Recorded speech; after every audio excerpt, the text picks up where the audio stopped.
Welcome to the Paranormal Stakeout radio TV show with Larry Lawson. As a former career law enforcement officer and law enforcement educator, Larry focuses on the use of tried and true law enforcement investigative techniques in conducting paranormal investigations. Despite his experience and training, Larry also keeps an open mind to discussions on topics that deal with evidence that are not quite as physical in nature. Paranormal Stakeout guests are professionals in the field of the paranormal and parapsychology, conducting the investigations and research needed to further the cause of paranormal study. Larry advocates an agenda of standardization of structure and training in the field of paranormal investigation and research for the purpose of one day being able to produce the evidence needed to convince a jury of the existence of the paranormal. Whether it is ghosts, UFOs, unsolved mysteries, hauntings or cryptids, no topic is beyond the investigative reach of Larry Lawson and the Paranormal Stakeout radio TV show team. Now, here is the host of the Paranormal Stakeout radio TV show, Larry Lawson.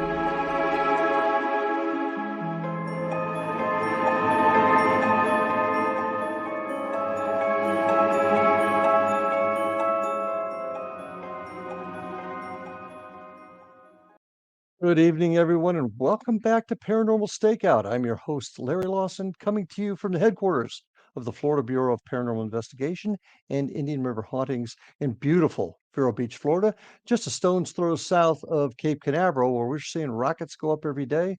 Maybe that's why we get so many UFO reports from around here.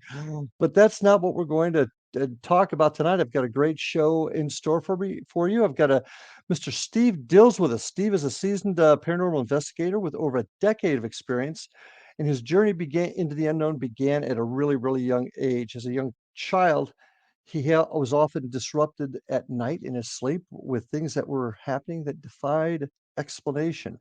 In about 2010, uh, Steve and some of his colleagues put together a team called Transcend Paranormal, which is an investigative team dedicated to exploring and understanding natural phenomenon. Now, in addition to that, they are also involved in a lot of historical restoration and events to help contribute to those historical buildings in their area. He's also, you'll see him on several TV shows on the YouTube. Ghost Finders and Eerie Encounters are a couple of them. But what really sets him apart is the scientific approach that he takes to his paranormal investigations. And folks, you know me, that's where I like to go. I'm a cop and I like things to be scientific in their methodology. But we're going to talk about that tonight because even my philosophy is changing a tad. But with that, I'd like to introduce Steve Dills to Paranormal Stakeout. Steve, welcome to the show. Hey, Larry, thank you for having me. Yeah, so how's everything up there in Virginia? It's going wet. We've had a bunch of rain, so it's very wet and soggy, but can't complain. We're getting into spring. Yeah, that's it's even starting to rain a little bit around here also. So you've been into this business, paranormal research, investigative world for about 10 years. Tell my audience a little bit about your background, how you got here, and what significant events really molded what you are today. Yeah. So the biggest thing that kind of I guess drove me to the paranormal was my childhood. Um, I grew up right outside of Philadelphia, and uh, on gosh, I was young, but one of my birthdays, we up and moved here to Virginia. My father had a job opportunity that he could not pass up, and so you know how that goes. We all went, and so I remember being very depressed, anxious. Even as a child, I was like, all of my friends, my family, everything I know, my entire world is now going to be way over here, out of my reach. And this was a time when email was just coming about and everybody had their Mm. AOL email accounts. And so, I didn't really have a way to communicate with my friends like you do today, right? You can reach out and ping somebody half across the world. I Yeah. didn't have any of that. And that kind of, I guess, put me into this spot where I felt very anxious, depressed, scared, right? And so we moved into this house, and we were there for only 2 years, as my mother likes to put it, 2 years too long. But almost instantaneously, activity starts occurring. Um, I'm waking up to my name being whispered in my ear, and that progresses to being yelled and screamed into my ear, which was very terrifying as a child. Having my bedroom and my closet doors open and closed on themselves, having objects move around, and it wasn't just my bedroom; it was the entire house. But for whatever reason, it seemed to want to stem or uh, kind of culminate in this portion of our house, my room, of course. Like, Mhm. where else should it be? And so, you know, that just kind of having all these experiences as a kid got me into the field. Because I was terrified. I was terrified to go home. I was terrified. I wanted to stay at school. Mhm. And that's like, your home is supposed to be your safe place, right? Your Yeah, your haven from the sanctuary. world. Yes. Sure. But when you're going home and you're seeing doppelgangers of family pets, having things moved around the house, or watching, shadows, or in one case, Mhm. this massive orb, which is very odd. And I'm not saying like on a camera, like all the dust that people So see, but you saw it with your eyes. yes, it was about the size of a basketball. Okay. Uh, Okay. uh, Float into the room. That I was like, I'm done. Like, that scared me. And Mhm. so these things, like, it just, I guess it just kind of ignited a flame, right? I was Yeah. It wasn't something I was aware of prior. All of these things started occurring to myself and to Didn't happen up in Philadelphia at all. nope, just this house. Okay. And so, One que Go ahead. oh, no, go ahead. Are you? Well, one question I gotta ask you, and I'm sure you've had this question, set to you a couple of times. You obviously experienced quite the trauma for a young I'm assuming what, you were 5, 6, 7 years old, right in that Yeah, I was area? young. Okay. The move that and that's traumatic, I totally get Mhm. that. Can you can you equate that emotional trauma as maybe something that triggered it or might be the foundation for what happened at all? Have you ever looked at that at all? That's actually why I say that, because Okay. I'm a firm believer that if you are going to go into a location to investigate, you shouldn't be feeling depressed or anxiety induced. If you're feeling these feelings, you should probably take a break. Okay. Because if you I feel like what you put into the field is what you get out. What you put into investigating is what you get out. And so when you Mhm. go in and you're feeling anxiety, depressed, you're feeling all of these negative emotions, you're gonna have some sort of experience that is more negatively inclined. Now, is that something that's happening out here in the world around us or right here?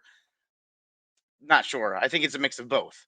And so I think that a portion of what was going on was me creating some of these experiences, some of these things, Okay. right? Like I'm already in this bad space. And Right. so things that I'm experiencing, I'm already going to interpret as negative, right? Now, Sure. on the flip side, I also feel like that can stem things. That can, you know, kind of stir the pot a little bit and say, "Hey, I'm over here. How's it going?" Mhm. And so, not only was I having experiences, my mother, everybody except my Yeah. father, because my father was like, "I don't see anything," uh, and so, and it wasn't until after we moved out of the house that he finally opened up, and he's like, "Yeah, there were some weird experiences," and I'm like, Okay, so you weren't the only one experiencing these things. "No, nope, Okay. Okay. And you go back to some of the theories of poltergeists and yep." that being young young ladies in particular at a certain age tends their energy tends to create these situations. Sounds like that may have been part of what was happening with you. I think it's possible. I think because of the mindset that I was in, I think it's very, Mhm. very plausible idea. Mm, I wish I could go back and test it and be like, all right, well, mm, let's see. Um, but I think that it was a mix of, there were other things going on in the house. Mix that in with kind of my own headspace, and it's like, all right, perfect storm. And mhm. then as a young child, you know, it's almost impossible to discern between one or the other because you have no idea, right? Now Mhm. we are able to look back and say, oh, you know what, I think that's a mix of this, or it could have been this, or it could have been that, and put something more tangible around it. But as a kid, oh my god, I was absolutely, the house was Yeah. horrific. I refused to be in there by myself. Uh, Um, it was wild. was there a history to the house? So the house was newly built. The house Okay. was just built. It was one of the last remaining houses in the neighborhood that was just sitting there. Nobody had purchased it. It did have a very very weird layout, which I think probably uh, kind of in part is why it didn't get off of the market so quickly. Mhm, Um, on the flip side, my parents were looking for a place very quickly to just move in so that we could get settled into the area and sure. then start looking for a more permanent house. And so we moved in with the intention of not staying there very long. We were there for 2 years. And during that time, my parents had actually had a house built on a larger piece of property. And so we were there for just a very short period of time, but it was just enough for me to kind of like get that interest. Now, while the house doesn't have any activity or any history, the grounds, in Virginia, you can't spit without sitting something Civil War Mm, or even Rev War, and so there were no battles on that property that I was able to locate. However, I do mhm, know that there was troop movement and encampments right in that area. So it's possible that it's something from that time period. Um, mhm. it's difficult because I've not had access to go back. Um, and I'm not gonna go knock on their door and be like, "Hey, listen, I grew up here as a kid. Your house is absolutely Yeah. like, Yeah. can I come Yeah. in?" Um, they'd probably call the cops on me. Uh, Mhm, but I think that it is tied to if there's anything that's actively there, I think it's tied to the land and just mhm. what occurred there prior to because this was some low land, and so when they started developing it, they came in and just dumped dirt everywhere, and then built the houses up in big, massive neighborhoods. So And I agree with you. I think that's something a lot of folks in the paranormal research field they tend to forget. Oftentimes, it's the land, not the building itself. or And something that was so there prior. mhm. And I like your ability to discern and able to look at emotional triggers as well as possible paranormal activity and looking to be able to separate the two. And you said something that was really interesting, and I want to get into this later in the show, and that's repeating it. Hmm. And I noticed in your res you you try to use scientific methods to substantiate evidence. Well, the Hmm. biggest problem we have in the field today is being able to repeat it and sticking Yes. truly with the scientific method, and that's a huge issue. Yep. So I don't want to get too too far ahead of us You're like, because I let's got lots go. of well, I got lots to talk about. So, do the experience you had the experience as a child, it continued on, I'm assuming, even after you left the house? Nope. Nope. We moved out of the house. Absolutely no more activity. But it was enough, and so I guess lost that fear after a while, and it turned into fascination, and it turned into why did that happen to me? Why did that happen Mhm, here? Why did that happen to me? How did it happen? What is this? And so I took that, and you know some of the very early TV shows on paranormal were coming out. This was before mhm. Ghost Hunters, all this sort of stuff, and so I started doing my own digging and diving, and finally grew to the age that I was able to get a car, and Mm. I moved out and I Oh, got into that's right. college, Ah, and that's when I started hitting the road. I well, that's, and I gotta cut you off here because 'cause we're about ready to take our first break. It goes quick. But when we get that's back, I wanna talk a little bit more about how you developed yourself and trained yourself in the field. So, folks, Steve Dills from Transcend Paranormal. Interesting conversation. Stay tuned. We'll be back after these messages. And we are back on Paranormal Stakeout with my guest tonight, Steve Dills from Transcend Paranormal up in Richmond, Virginia. Steve, getting back into your background, and I appreciate you talking about it because I think a lot of people have things that occur to them and they don't like talking about it. They don't like telling other people. And I think when that occurs, when people do talk about it, they start to feel better and open up themselves. Myself, yep. I did not have my first experience until I was in law enforcement, oddly enough. Oh, I had really? yeah, my mom was very in tune with strange occurrences, but it wasn't anything I experienced until after I was in law enforcement. But so many folks have that experience that you did as a child. Now, Mhm. in these experiences in your home, and don't need to go into detail if you don't want to, but were you ever touched or physically harmed at all? Um, I had one experience um, that I can remember, and I wasn't hurt, but it was something that to me was, I guess, being told this story was significant. I was, sleeping in bed, and as parents do, they come in the morning to get you up and get you ready for school, and time to get up. Mhm. And I remember for I'm thinking like when my mother used to wake me up, she had this horrible song. So if you're watching, Mom, it was a great song. But uh, she'd open the door and turn on the lights. And this particular morning, instead of seeing me lying on the bed or in the bed, uh, there was a giant poster. It was one of those posters that you would enclose, put the plastic casing on it Okay. and everything, and that hung over my bed. And it was just some typical boy stuff. It had a baseball bat and I think a pair of rollerblades and a soccer ball, just like kid stuff. Mhm. And somehow at some point in the evening, it fell onto me, but not in such a way. And I was just in a single twin bed, nothing massive. So this would have been the perfect balancing act, right? But the way that it fell, it actually was face up when it landed on me. So somehow, and this was just on a single nail, somehow it lifted off of the nail. The wire came up enough, and then when it fell like if this is the front of the Right? picture, it fell like this, so that the top of the picture was on my head, and it was facing upwards, so that when she walked in, she saw the baseball bat and the all of the You weren't awake. nope, I was asleep.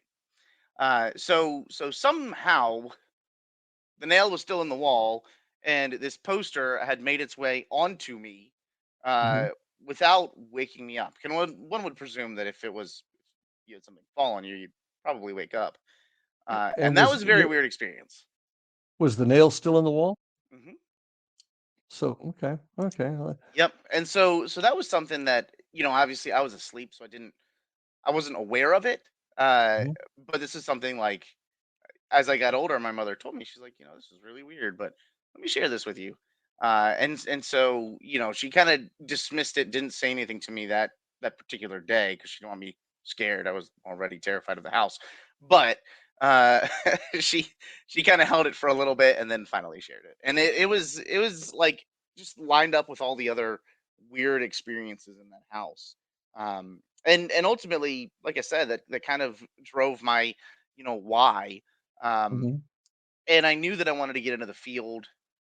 I had to wait until I was in college, kind of on my own, where you know my parents didn't know that I was out until all hours of the night investigating. And granted, I wasn't drinking, so I guess that's something, right? Um, but I was able to take myself and go and start experiencing locations and investigating on my own. And that's when, you know, after doing this for a year or so and investigating with tons of random folks that I didn't know, Mhm. I finally realized like, if I'm going to do this seriously, I need to have a team of people that kind of have the same thoughts and ideas, and we'll have each other's backs and we can support each other, um, and do this in a way that we can use our experiences, right? Our scars to help other people. Because that's what I wanted to do. The ultimate goal was to help other folks and uh, make sure other people don't feel like their home is a place of fear. Um, and that's a big reason that I got into it. The So sac- how did you yeah, pick these folks? How did you pick these folks to become part of Transcend? It was 2010, I believe, so you've been doing it for a yeah. while. So we actually investigated in this group called the Richmond Paranormal Society.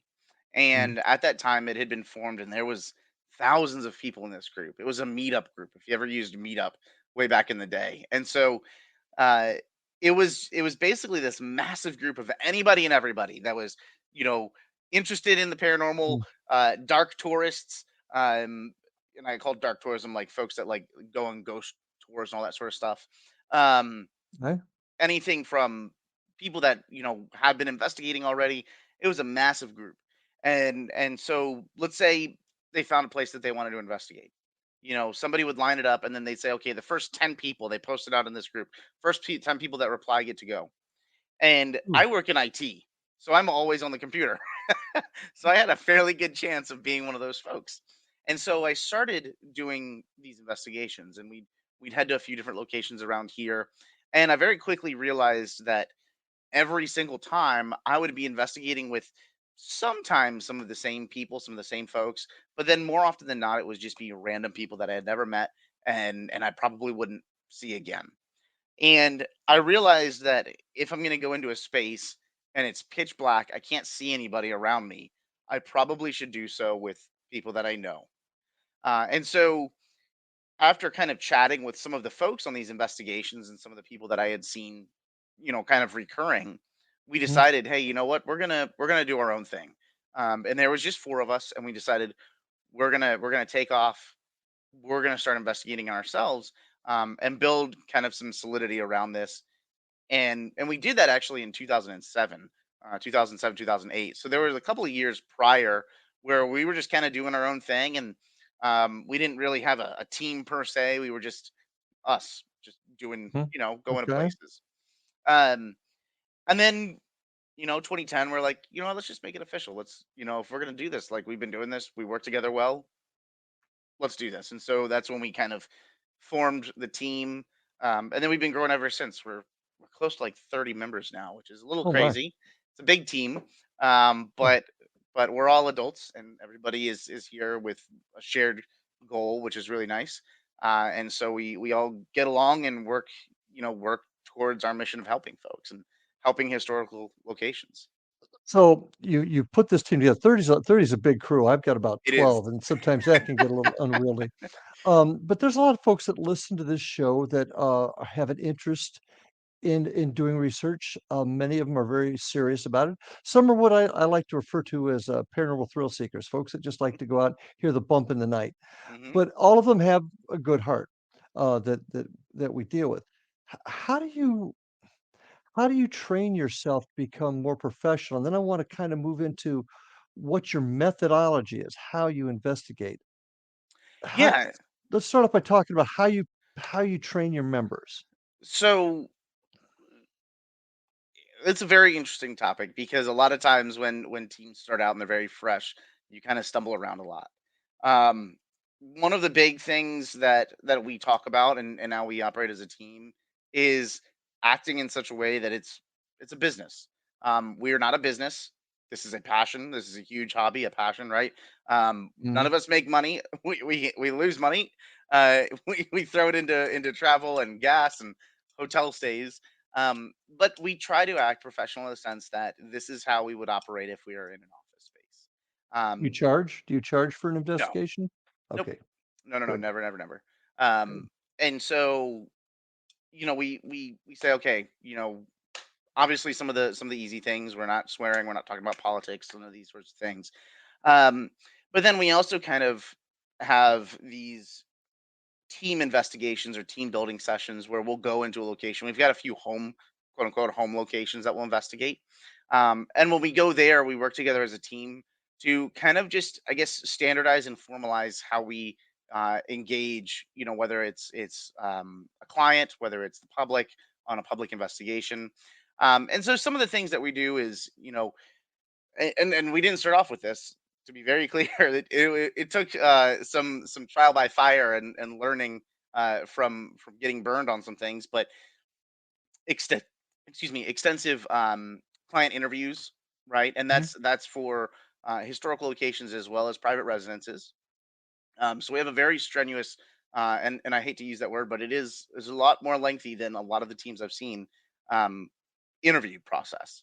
It's Mhm. not like, okay, hey, listen, we think we have 10 ghosts at our house. We need you to come over. A lot of people will be like, we'll be right there. We're like, all right, hold up. Let's talk about this.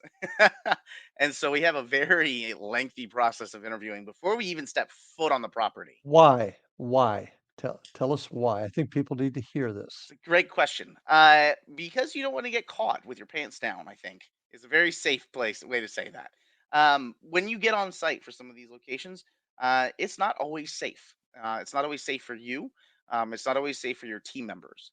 And there's a few different ways that that can be unsafe. The majority of it is human people, other folks.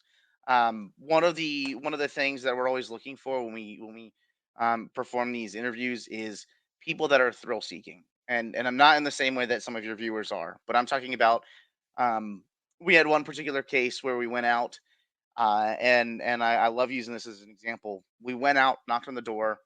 The homeowner greeted us with a glass of wine. She's already Wow. standing there. She's got a glass of wine in her hand. She's like, "Hey, how's it going?" We're like, "Good. We're here to investigate." Mhm. She invites us in, and we walk in, and there's about 4 or 5 other women sitting at a kitchen table right off to the left hand side. They've all got a Yeah. couple bottles of wine. They're all drinking. They're having a good time.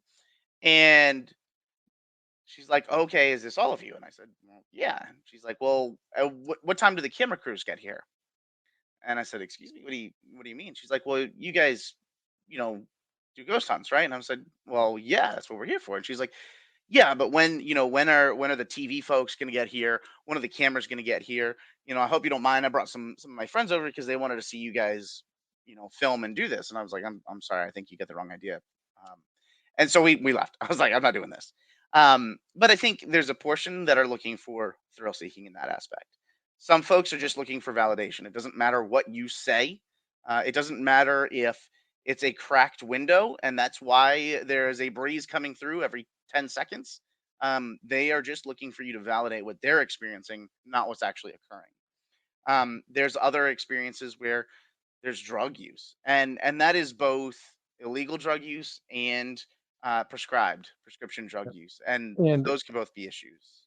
and those are all really important, and I'm really glad you brought them up, but we're about ready to take our next break. So All we're gonna good. pick we're gonna pick this topic up when we get back, so folks stay with us. I'm with Steve Dills, Transcend Paranormal out of Virginia. We'll be right back after these messages. Welcome back, folks. I'm with my guest tonight, Steve Dills, and we had to break there really on I thought an important topic. And you were talking about discernment here, determining Yep. what type of situation you're stepping into. And you talked about safety, of the location, the condition of the resident, the homeowner, the Yep. representative, however. And that's a tough question, isn't it? Just to try and find out if there's any kind of legal or prescribed drug use Hmm. in the place that could cause an issue. Yes. Have you ever had any problems discussing that with folks? Oh Yeah.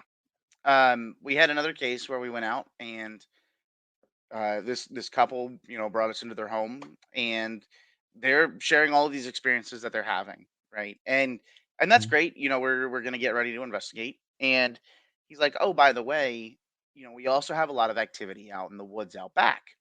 And so I said, "Well, why don't you walk us back there?" And he's like, "Yeah, sure." So we walk out back, and again, I'm not. Whatever you want to do is whatever you want to do. With your body, so long as you're not hurting or harming anybody else.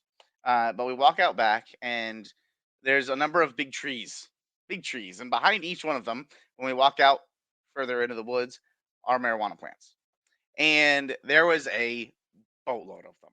And this was still when it was illegal here in Virginia, and I am not the kind that wants to go to jail because I was hunting ghosts and there's marijuana growing everywhere. Uh, and so I was like, "I'm sorry, we're gonna have to leave."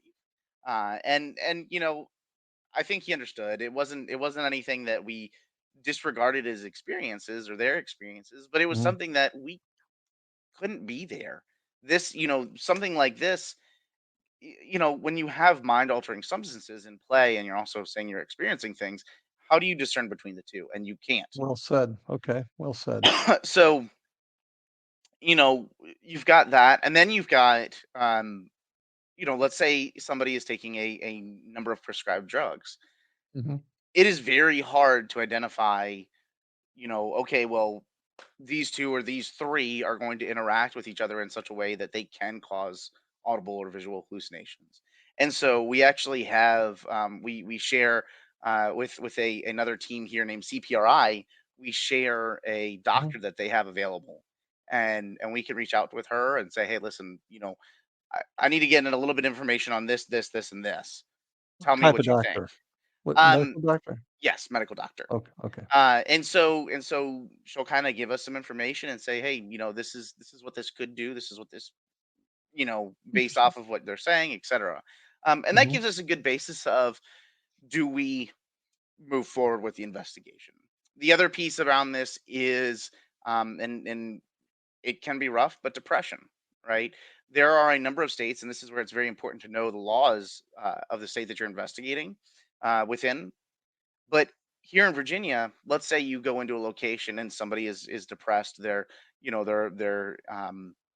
in a mental state, and because of the investigation, they end up hurting or harming themselves. You can now be held liable for that, and there are not a lot of people that realize that. I am absolutely thrilled that you brought that up because that is a huge bugaboo of mine. Um, d there are so many teams out there, and there's not a lot of training. There's not a lot of understanding of, health and psychological issues. Unfortunately, because of my profession, Yeah, you're that I aware of retired it. from, but so often people will go and investigate homes, maybe not do the questionnaire that you do. We do the same thing, I might add, Mhm. and they end up causing more harm to somebody. Now, in Yes. addition to the mere fact that these people could be pushed over to the and do something, we're also harming them. I've seen teams go in and say, "Your problem is solved. The issue here is gone." Hmm. And 6 weeks later, "Oh, it's back, but they told me it was gone." And that can if somebody's already suffering from depression, that can also fill them with more hopelessness and Yes, they can. And I feel like it's almost false promises in a way, because you're telling somebody, okay, we've identified what it is. It's, great grandma, Winnie over here. But who's to say that that's accurate, right? And on top of that, I don't know. I feel like you're putting something out there that isn't necessarily always true. And in Mhm, a sense, you can, like you said, you can do more harm than good. I've walked into cases where somebody already had a team out there, and for one reason or another, they stopped working with that team and then reached out to us. mhm, And they say, okay, well, we were told that we have a demon in our house. And I'm like, that's good, that's great, that's exactly what you want to hear as a homeowner, because you're already freaked out. And what's better than having a demon as a roommate? So, you know things like that, people like that is one of the big things, is when we investigate as a team, especially we go into residential cases, we keep all of that to ourselves. Whatever we mhm. whatever we Okay. think we're feeling, whatever we think we're interacting with, we kind of let the data and what we get in our findings, let that lead the discussion. And there's nothing in there where we're going to say, okay, we're dealing with something evil in your home, because you get to leave at the end of the night. They don't. They have to live here. And so you're putting people into this negative position, this really bad spot where now they feel vulnerable. They don't want to live where they live. And I don't know. I think that that's a really disrespectful, and I think really harmful way of going about investigating. What do you tell your clients you can or can't do? What do you explain to them? We never say, so first off, I've seen teams claim that they can remove things like a Mhm, like a vacuum. You come in, you're like a maid service. We do not say that. Um, I don't, just personally, my own personal beliefs. So sorry, everybody, but I don't think that there is any tried and true proven method that says, okay, well, if I wave this sage around, or if I open the doors and put crystals or salt at the bottom of the doorways, that means that the ghosts are gone. First off, that begs the whole question. And gosh, like I told you before, this is a whole long thing. But what is a ghost, right? That okay. is a huge question, and I don't necessarily pertain to the normal belief system.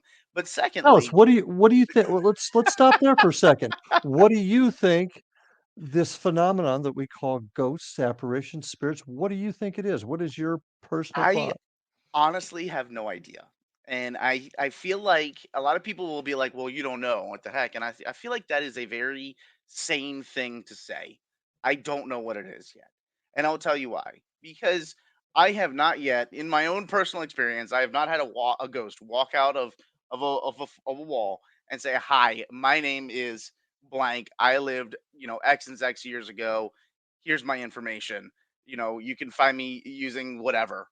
I've not had that, right? We go and we have these experiences. We have items moving, or we have, um, an EVP, or we have a spike in environmental data. That's great. That's all interesting things. But that doesn't necessarily mean that this is a person that has once been alive and is now dead. Like, there's to me nothing stating that a ghost has to be a human that is no longer alive. It could be any sorts of things, right? That could be anything ranging from we're all going crazy and mad Mhm. to there are uh just I mean we're still learning things in the scientific field to this day, right? We're at a best guess kind of system here, right? Could it be could it be us? Steve, could it be us? Sure, why Could it not? be that could it be the power of our own untapped power of our own mind doing Sure. things? It could be that. It could be I mean, it could be if you go with the idea of stone tape theory, it could be something like that. One of my favorites is the idea of quantum mechanics, which we already Mhm. know is a thing. We already have quantum computers. And we know that objects can be in two places in space at the same time, right? They can maintain space in two places at one time. Now, granted, that is on a very microscopic level, but that is just our understanding. We are still a very primitive species, right? We are uh, technology wielding monkeys, right? Our brains are not evolved yet, way past caveman days, because it takes hundreds of thousands of years to evolve. And so now we've got all this technology, but we are still driven. It's the same reason why people are afraid of the dark, right? I'm in my room here. If I turn off Mhm. the lights, there is nothing that I should be afraid of. Yet my kids will walk in and they're afraid. Why? That is something that has been passed down, right, in our DNA. That Right. okay, well, Mhm. we're afraid of mountain lions. We're afraid of bears attacking. Well, there's no bears or mountain lions in my room here in Virginia. And I Mhm. mean, granted, if there were, that'd be a problem, but there are not. And so it's to me, it's difficult to say this is what it is, right? Because that is a very definitive statement, and I don't think that there's enough data to say, yeah, that is this. This is your grandmother. Um, I think that it could be anything from parallel dimensions to extra dimensional, right? We're three-dimensional creatures. Well, technically four if you consider time, but that's more of a vector. And so who's to say that there's not extra dimensions if you go the route of string theory, right? Which Okay. which denotes anything upwards from 21 to 23 dimensions, and we're not talking about Marvel Cinematic Universe dimensions here. We're talking about things that we are experiencing our own physics, our own physics of the universe that we just don't quite understand yet, or we can't grasp currently. And I can already tell we're not gonna get into the details of equipment that we And use. I that can already that be like so long. okay, yeah. But the mere fact that this field of and some people don't even like to use that term field, but this study of the paranormal, yeah, we've got equipment that have maybe a few more lights on it, a few more noisemakers, but essentially our equipment hasn't changed in 20 years when you really, really think about it. Mm-mm. And you were just discussing about our intellectual movement forward and the things that we're discovering. Is the equipment really going to be the answer, or is it going to be the return of a more natural view? Or I am I making sense? Do you see what I'm Yes. saying? I think the equipment, a lot of the equipment today, and not to bash anybody, um, 'cause I love everyone, but uh, I think a lot of the equipment today is the same thing as like text messaging. It's instant gratification, and so we see everything from EMF detectors that are unshielded, picking up everyone's cell phones as they get notifications on their phone. and they're going off, and now that's paranormal activity, to cat balls, and my team knows how much I love cat balls. I don't. That's sarcasm. Um, and them going off, and that signifying that, oh yes, a grown dead adult wants to play with a cat ball on the ground, and that is their desire, is to play and kick that thing around. On that thought, on the cat ball thought, it's time to take our last break. We're going to pick this up on the other side, though. So stay with us, folks. Very intriguing conversation, a little bit eye opening. Stay with us. We'll be right back. And we're back, folks, for our last segment here tonight. And before we do a little bit of housekeeping, I want to invite anybody that'd like to learn a little bit more about my organization. You can check us out at paranormalfbi.com or indianriverhauntings.com. And you can also get us on Facebook at Indian River Hauntings or Florida Bureau of Paranormal Investigation. We have a YouTube channel at Indian River Hauntings 2341 if you'd like to see some of the stuff that we've done. And you can also email me here at the X Zone. If you got questions, thoughts, or comments, you can get a hold of me at ghostguy@paranormalstakeout.org. And I would be remiss not to invite you to look at all the other great programming on the X Zone Radio and TV network. And you can check those out by going to xzbn.net to see all the great programming on the station. And Steve, if you can take a second to tell folks how they can find you if they have questions, thoughts, Yeah, or sure. some of your shows. So you can find me on Facebook, Steve Dills. You can also find me Transcend Paranormal, transcendparanormal.com. And we're on all of the social media as Transcend Paranormal. You can also find myself and my co-host Chris Vaughn. We have a little kind of a comedic approach to the paranormal called Eerie Encounters, and that's on Facebook as well as YouTube, Eerie Encounters. And then lastly, on kind of my serious approach to the paranormal, I am on the television show The Ghost Finders. You can find us on theghostfinders.com, as well as on Facebook, and you can find those episodes on the Spirit channel, on Roku devices, and on the internet now just recently, as well as on Paraflix. Excellent, excellent. And I want to get into that a little bit more in just a second, but I want to kind of wrap this discussion up about where we're going with equipment and where the future lies with that equipment. Are we ever going to get any better at it? I mean, when it comes to developing equipment, do you see us ever reaching a point where something developed by us actually works? I think so. Definitively. I think so. And the reason I say this is because I'm, like I said, I call it the blinky light things, and I'm not a huge fan of the blinky light stuff. I think from the instant gratification, sure, it's exciting. However, I think that if we were to turn our focus away from, what is going on immediately, and having the immediate response, and saying over a period of time, what are we experiencing, and using data loggers, I think that is where we're going to find some interesting data. I think that's where we're going to find some interesting details. Talk to me about data loggers. What do you mean by that?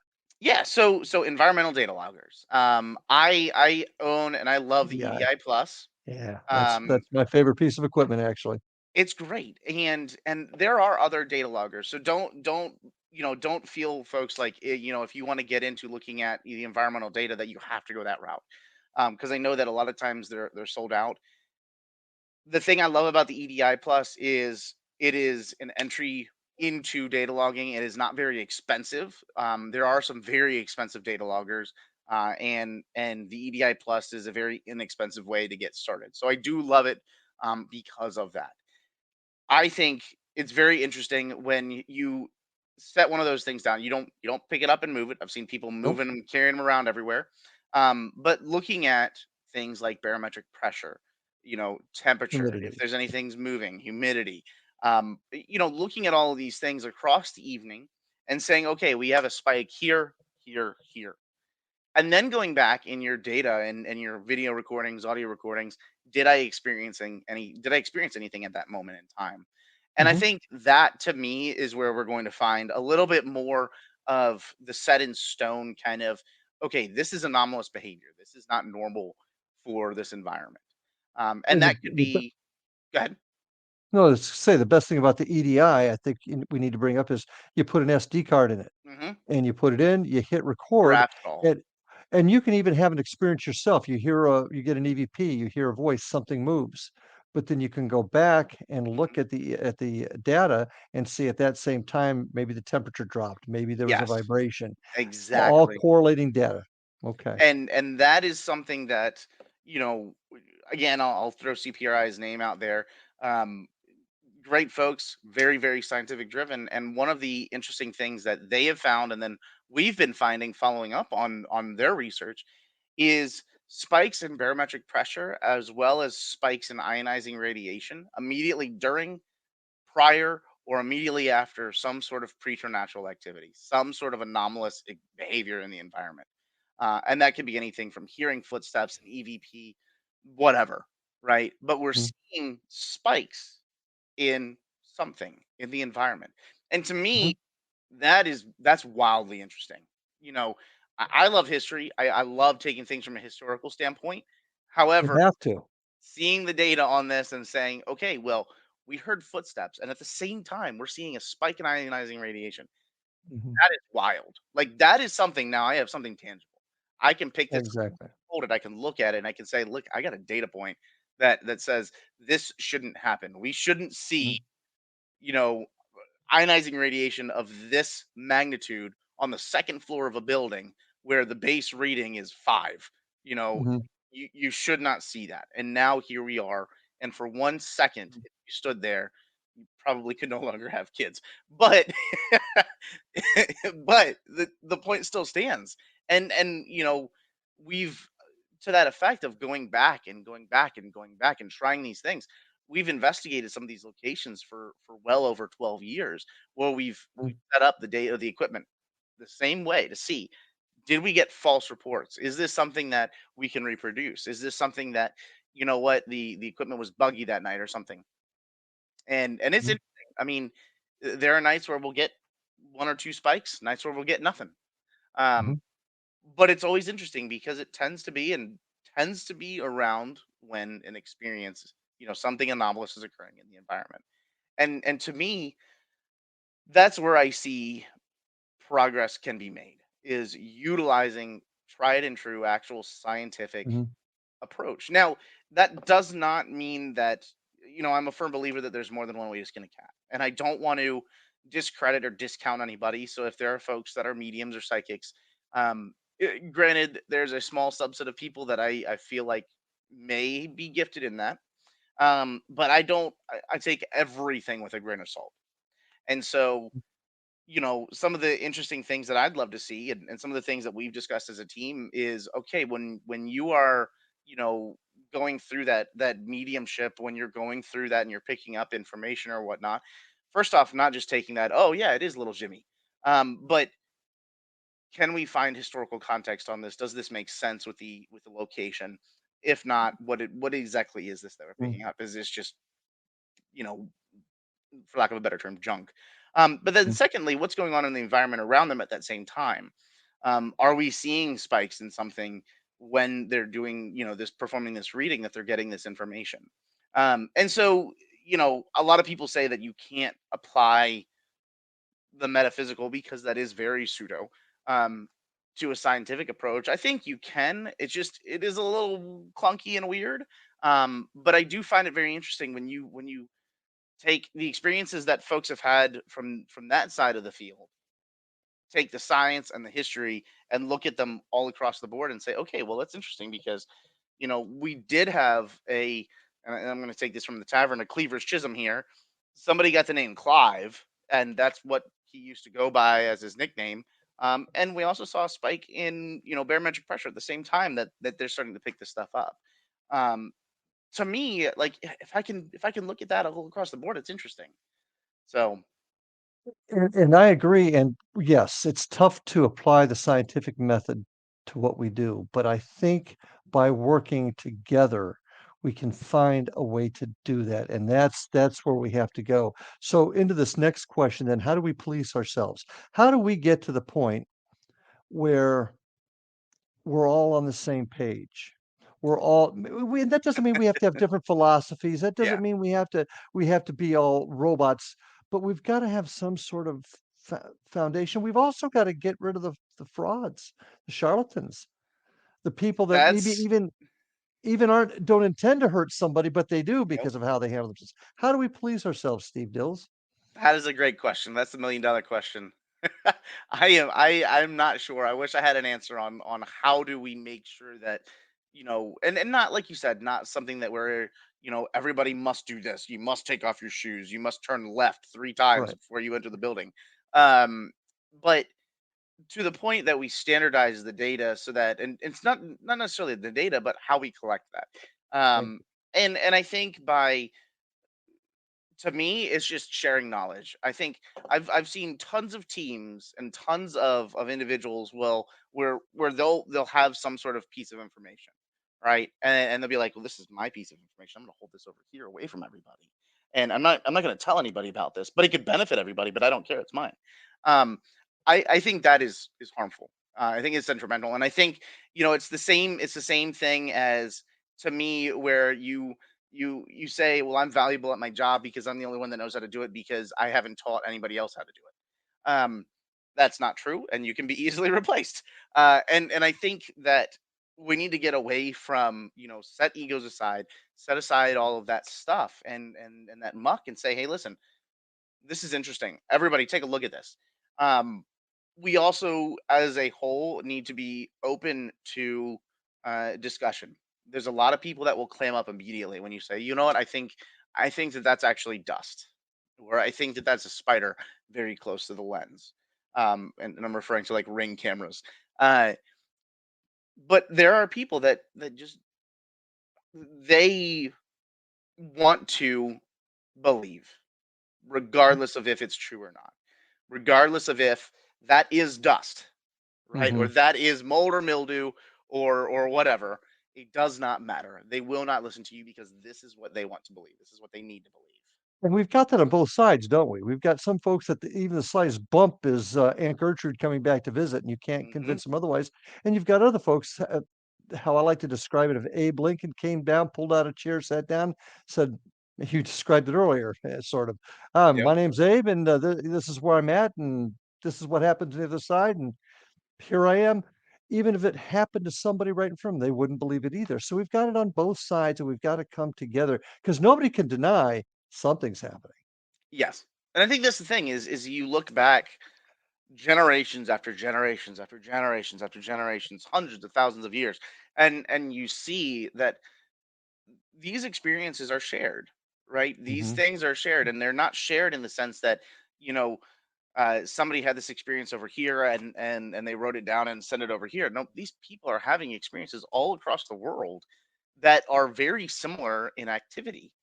And I think the sooner that we're more open to sharing information Mhm. and knowledge, and also, being honest and truthful with ourselves and questioning what are we experiencing? Are we Mhm. when we walk into locations, a lot of people don't realize that some of these older locations that we're walking into, as much as we love these historical locations, we are already building a pre bias. We're setting ourselves up to experience Yeah, something, we are. right? And and with that, my friend, that's a great unfortunately, we gotta come to an end, but it's a great way to end it. Come back This next is time. yeah, come back next time. It's been an interesting conversation. I wanna thank you very much for joining us tonight. Thank you. And folks, thank you for joining us. I wanna take 1 second to remind everybody of something. There's a lot going on in the world today, and we gotta keep all of this in perspective.